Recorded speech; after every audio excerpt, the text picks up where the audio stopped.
So a factoring flow chart, step number one, for any time you're looking to factor, is pull out a greatest common factor first. That's what we're going to learn how to do today, is step one. We're also going to learn how to solve with difference of squares. So that's this one when there's two terms and there's a difference of squares. And there's these other times that we might see other things. We might have three terms. So we're going to learn how to do it kind of in the simple diamond method and the box method. You might have heard of those before. There might be times where we have to take out a greatest common factor and go one step further. But I wanted to look at the bottom page here. So why are we doing all this factoring? So the reason we're doing factoring is to figure out where our quadratic equals 0 without having to graph it every time. Because sometimes those x-intercepts can be found in a different way. So our goal for factoring is to be able to use the zero product property. Has anyone ever heard that before? It's that anything times 0 will give you 0.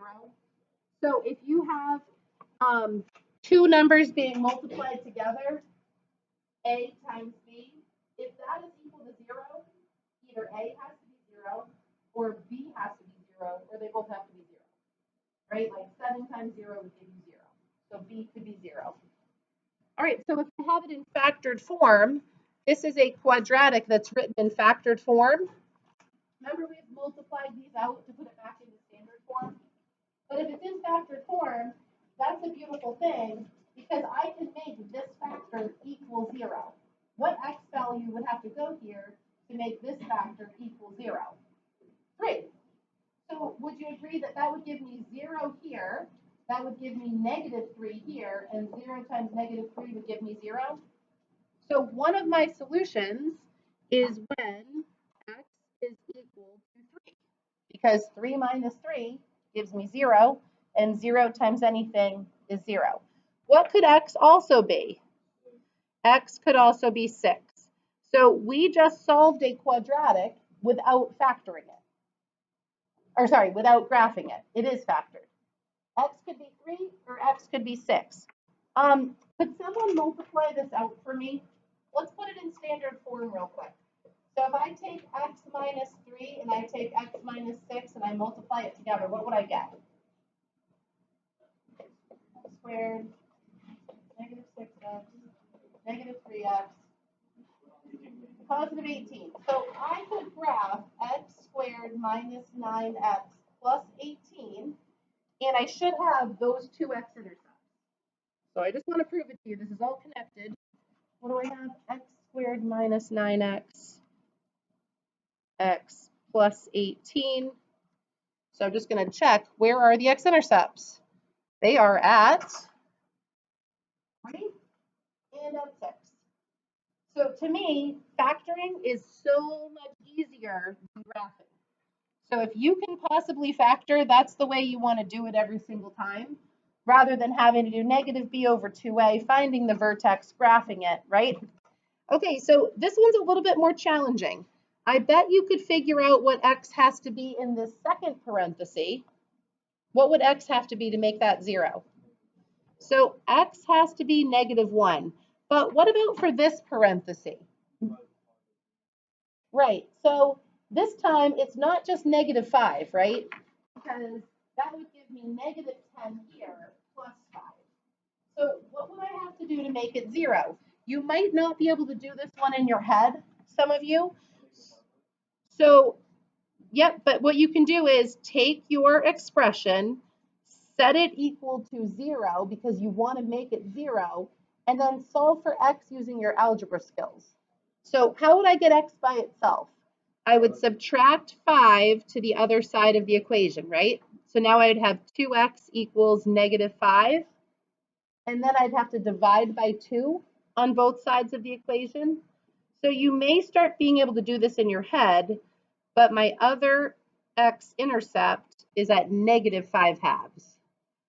And what Corbin was doing in his head is he was thinking, I'm going to subtract the 5 to the other side of the equation and divide by 2. So he's done enough of these, because that's what his school started on, that he just kind of has memorized. I would move this to the other side of the equation and divide by this number, negative 5 halves. Does that make sense? Negative 5 halves is negative 2.5, right? What's 2 times negative 2.5? Negative 5 plus 5 gives me 0. So I would take the time and write the equation down and solve for x. Okay, the last one on this page. Number 3, what do you get here and what do you get here? X would have to be what? Right there. What's going to make that 0? When x is 0. So if you have an x sitting by itself, then the answer is 0. And I also could have positive 5. So you're going to be using the zero product property a lot. Most of the time, though, you're not going to be given a factored expression. You're going to have to factor it first and then use the zero product property. So you're going to get really good at the zero product property this year.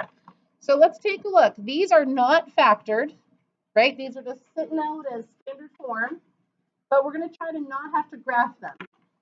So I wrote these steps out kind of for your resources, but find the greatest common factor of your coefficients and variables. Write the combined greatest common factor outside parentheses. We're going to divide by the greatest common factor and write the quotient inside parentheses. So this is a lot of words. I think it's easier when you see it. What could I divide this equation by evenly? I could divide it by 2, right? 2 is the greatest common factor. So you're going to write the 2 in front of a parenthesis. And you're going to go through this equation and you're going to divide each and every term by 2. And you're going to write inside the parenthesis what you have left, the quotient that you have left. So what would I write inside the parentheses? 2 divided by 2 would go away, so I would just have x squared. And then what would I have? Negative 4x divided by 2 is how much? Negative 2x, and then 6 divided by 2. All right, we're going to learn that that could go further or not go further, but we've just factored it using greatest common factor. I can't use the zero product property yet because I don't have 2 sets of parentheses with x, but you just learned how to factor with greatest common factor. What could I factor out of number 2? I can factor out a 9. So I'm going to write my 9, then I'm going to write my parentheses, and I'm going to divide everything in the equation by 9. So what would I have left? 9 divided by 9 is 1, so I just have x squared. And then 81 divided by 9 is 9. So we're going to learn today that this would go a step further, but for now, we are just dividing out the greatest common factor. Does this seem familiar? Raise your hand, Algebra 1B people. You should have done this in Algebra 1B. Yes? It at least looks familiar, even if you forgot how to do it. What about people who didn't take Algebra 1B? You took it in 8th grade, or it should look familiar, right? Even if you don't remember how to do it. You factored like this before, hopefully. Okay, so it should come back like riding a bike, I hope, right? Even if you haven't done it in a year or two. What's my greatest common factor in number 3? 2. That is the greatest common factor of the 6 and the 40. But what about the variables? See how there's an x here and there's an x here? So this time I can factor out a 2x from each of the terms. So you're going to want to divide by 2 x's. What would I have left? What is 6 divided by 2? Yep, this would be 3x. And what would be 40x divided by 2x? So the x's would cancel, right? And 40 divided by 2 would be 20. So we're going to do some practice of that today. I like to check my answers. So one of the reasons I like math is because I always could check my answers to see if I did it correctly. So when I distribute this, 2 times 3 is 6, x times x is x squared. So I can see that that is 6x squared. And then 2x times 20 is 40x. So I know that this purple is equivalent to this black up here. They're equivalent, they're just written in a different format. This I could solve using the zero product property if I wanted to. If this said equals 0 and I had to solve it, x would be what here? 2 times what would give me 0? 0. And then what about this one? Do you remember the trick? Subtract this number to the other side and divide by 3, so it'd be negative 23rds. Or you could write out each step. All right, so that's our first resource page. And our second resource page for today is difference of squares. So if you look back at this factoring page, your first step is always to pull out the greatest common factor. So any expression, you pull that out. The second step is to count your number of terms and see if you have a difference of squares. So we're going to learn difference of squares. Can someone tell me the perfect squares? So let's list, oh, actually, I think I did list them on the next page. Let me just skip ahead real quick, because if you don't know what a perfect square is, you can't do difference of squares. So do you see the very next page has this list of all the perfect squares? Can someone tell me what 1 squared is? What about 2 squared? All right, do you want to fill it in on the way down? You think you can do it yourself? You fill it in yourself, practice them, maybe use your calculator on some of the bigger ones, and then I'll put up the answers in just a second. Okay? Okay. How many of you have taken geometry already?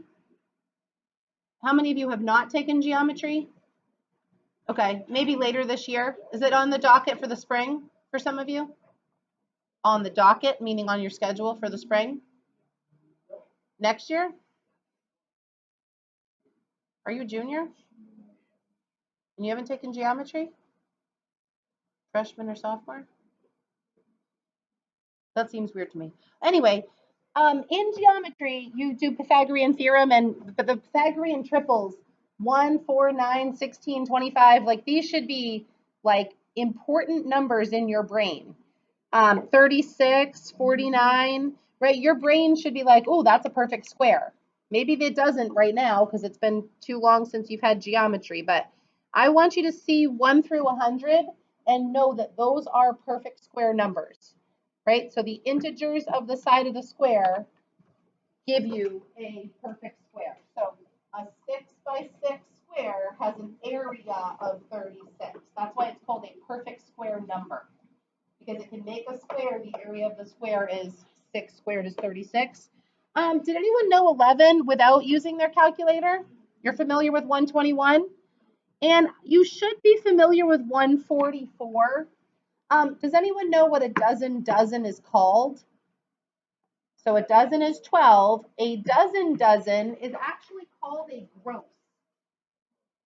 Not that it's a disgusting number, but it's a number like a dozen or a gross.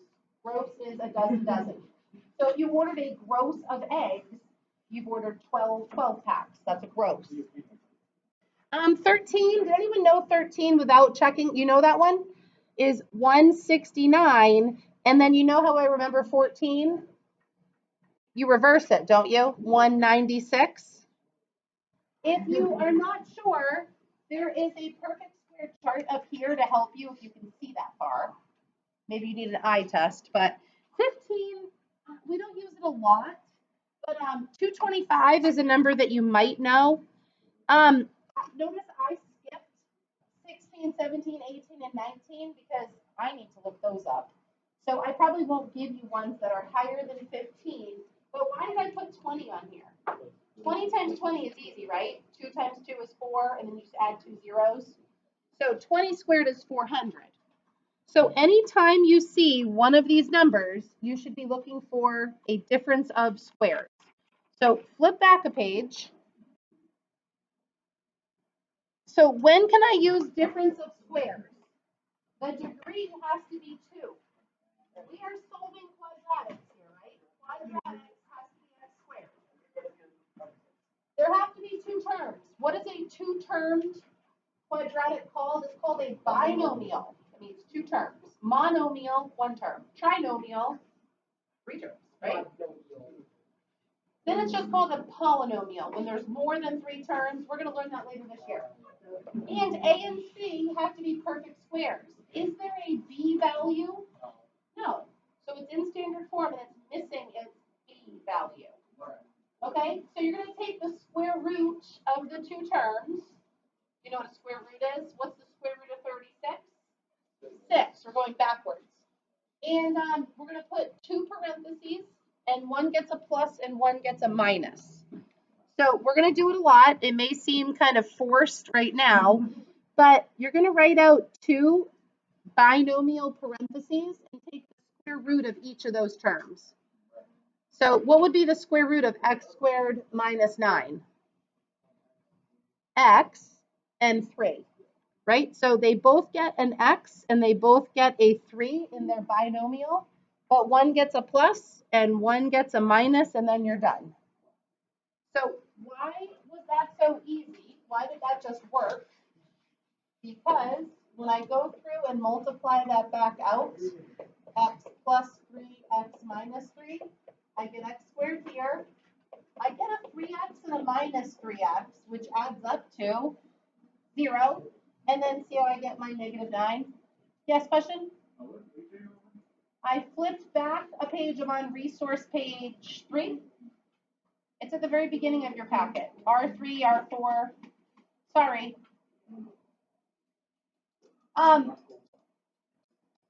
Do the same thing for part B. Your brain should say, ooh, ding, ding, ding, perfect square. Ding, ding, ding, perfect square. Right? But there has to be a minus sign. What is a difference? Subtraction. What is a sum? Addition. Is this called sum of squares? No, it's called difference of squares. I'm going to show you why sum of squares doesn't work. All right, take the square root of each term, write your 2 binomials. And then put a plus and a minus. So 9x and 5 are your 2 square roots, right? 9x and 5. That's what the square root of 81 is, and that's what the square root of 25 is. One gets a plus, one gets a minus. It doesn't matter who you give the plus to because they're identical factors. So if you notice, because there's 1 plus and 1 minus, again, you're going to add up to 0 for your b term. 9x plus 5, 9x minus 5, 81x squared, 45x, negative 45x adds up to 0, and then negative 25. It's going to happen every time. That's why difference of squares works.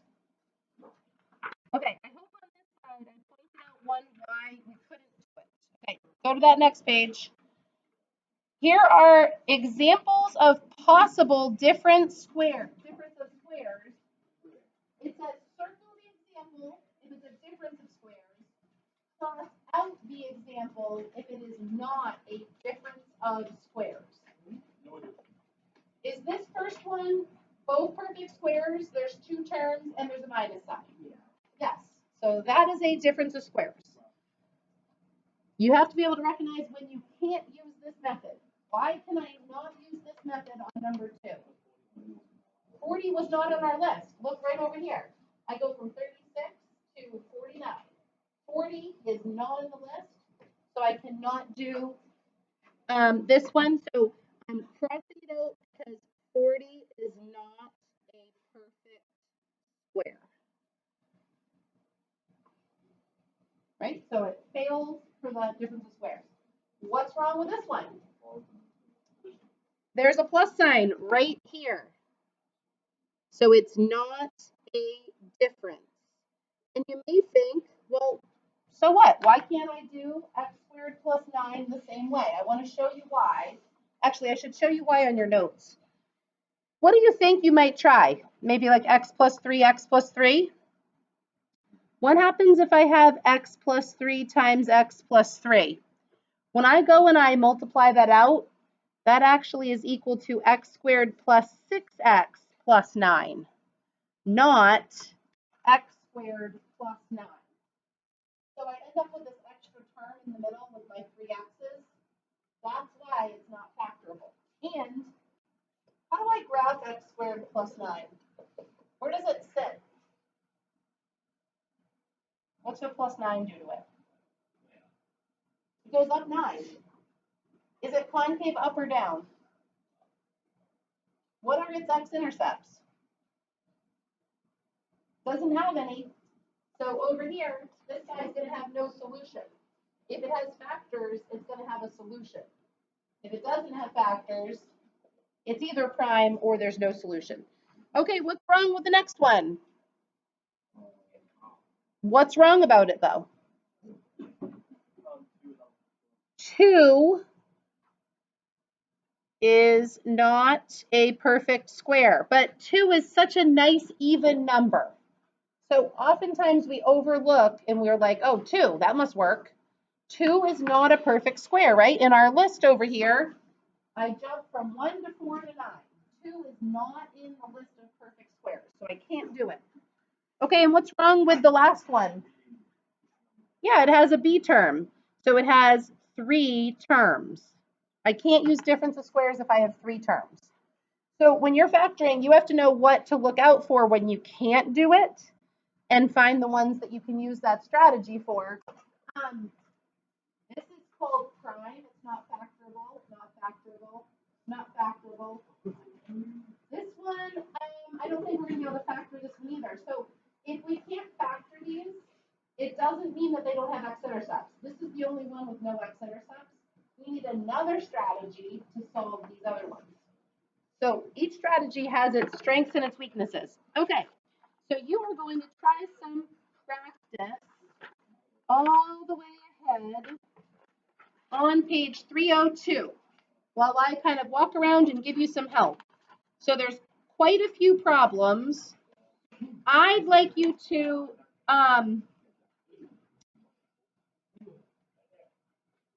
look at 1, 6, and 12 on this page just to make sure that you're on the right track and you have one problem set up in each section before you start on your own. And then you can work with people around you and as I walk around. But you're learning a lot today. So under factoring, we're learning how to do greatest common factor and difference of squares.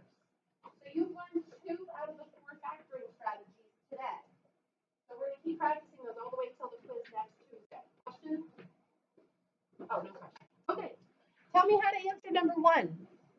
Just let's set up 1, 6, and 12 just to make sure you're on the right track. Number 1, all it's asking me is what x value will make this parenthesis equal 0 when x is 10. So that's all you need to do on 1 through 5. Be careful on questions like number 4 because those might take a couple steps of algebra to solve, right? When you get to number 4. Okay, number 6. All you have to do on number 6 is factor using GCF. What is my greatest common factor that I can pull out of this one? A 2. So I write my 2, and then I write my parentheses, and I go through and I divide everything by 2. What would I have left? I would have x squared, then minus 2x, and then plus 3. And then I'm going to leave it at that. I can't answer anything else. I'm just factoring with greatest common factor. All right, and then down here, this one's a little bit different. Solve the following quadratic equations. Okay, I have to figure out which strategy to use. Is this greatest common factor or difference of squares?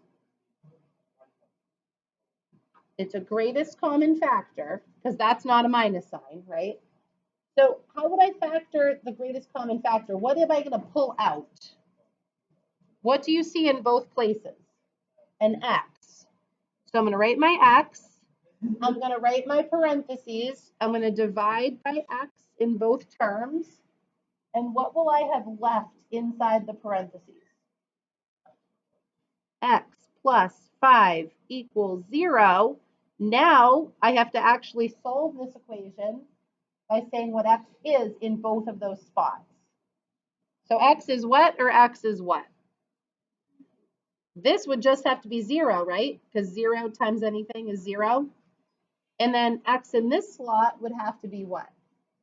Negative 5, because negative 5 plus 5 would give me 0 here. So that's how you're going to do 13 and 14. Is there a different type of problem? Factor, if not, write prime. I think you can figure those out. Okay, so you're going to go. You're going to go on 1 through 22 with a partner. And if you get past all that, I'd love for you to start looking at tonight's homework maybe. That might be a good thing to start doing together, reviewing graphing. It's mind-blowing. This is mind-blowing. We're absent. So the top couple problems should have been pretty easy because they were in factor form with integers. So for number 2, you should have said -4 or +3, right? Number 3, this x is a little bit tricky, but x just has to be 0 or -4. On number 4, again, take the time to write out 3x plus 2 equals 0, 4x minus 1. It takes time. I'm just going to write down what the answers should be, though. -2/3 for the first one, or +1/4 for the second one. And I do in my head what Corbin was talking about. I think about adding 1 to the other side and dividing by 4. Does that make sense? Number 5, this 2 was giving some of you a headache, but up here, x could have been 0. 2 can never be 0, so we don't care about that factor right now. We only care about what's happening in these 2 parentheses. So on the first one, I would get 2/4, which is the same as 1/2. And on the second one, I actually get -2, because -4 divided by 2 is -2. So if you got 4 and 5 correct, I think you have mastered that concept, but might need a little bit more practice if you didn't get those. Let's see, this was all factoring out a greatest common factor. So on 7, you could pull out a 9, and you'd have x squared minus 9 left. Hopefully some of your brains were thinking, that's a difference of squares. Did anyone think that? So these really should go another step, but I only wanted you to practice the greatest common factor step. This one was a 2x, and you'd have 3x plus 20 left inside, right? 2x, because that would give me 6x squared and then 40x. This one I can pull out as 3. X squared plus 2x plus 3 would get left inside. I could pull out a 5. 2x squared plus 4x plus 1. Make sure that you snuck that 1 in there, right? Because 5 divided by 5 is 1, not 0. If you don't put a 1, you can't get your trinomial back. You'd only have a binomial. And then this is what, 9x times x minus 2. So think about the skills that you might still need to work on. This was solving in zero product property world. This is greatest common factor. And this is actually solving using the greatest common factor. So it's kind of combining the two. This one you should have done 6x. So once you have that, you're going to ask yourself what makes this 0 and what makes this 0 to get the final answer. So x had to be what for that one? X equals 0 or +1. All right, and if you didn't have time yet, try number 14 for a minute before I put it up, because I don't think everybody got to the bottom of this. Math, what is the greatest common factor? 4x. What do I have left? X plus 10. So what are your 2 final answers? 0 and -10.